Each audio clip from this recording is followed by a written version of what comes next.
Այսօր խոսում ենք ոչխարներից, բայց կենդանական աշխարհի։ Ի տարբերություն մեզ շրջապատող ոչխարների, սրանց արժեքը շատ բարձր է, որովհետև քանակը խիստ սահմանափակ է։ Սրանք համարվում են էկոհամակարգի մաս։ Ոչխարները արածելով մաքրում են բուսականությունը եւ շատացնում են դրանց բազմաերանգությունը։ Կան երկիրներ, որոնք կենտրոնացած են ոչխարի պանիրի արտադրության վրա, դրանցից է Իտալիան, որը արտադրում է աշխարհահռչակ երկու տեսակի ոչխարի պանիր։ Մեկը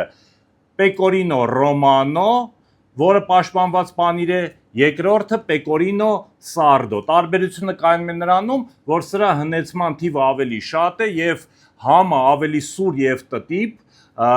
նաեւ աղի եւ օգտագործվում է խոհանոցում, սոուսների եւ տարատեսակ պաստաներում։ Սա ավելի մեղմ է, ավելի հանգիստ է եւ կարելի է ուտել նաեւ որպես առանձին տեսակ։ Կան երկիրներ, օրինակ Հոլանդիան, արտադրում է ոչ պակաս, բայց ոչ այդքան բարձր դասի ոչխարի պանիր։ Սեյչիզում ներկայացված են այս 3 տեսակը եւ տոները մոտեցել են արդեն հասել են, եկեք միասին փորձենք, ընտրենք ձեր քիմքին հարմար եւ վերջ։ Եվ ցանկանում եմ ձեզ մյուս տարում, որ ձեզ շրջապատեն միայն կենդանական աշխարհի ոչխարներ եւ իրենցից պատրաստված կերակուրներ։ Շնորհավոր գալիք նոր տարի։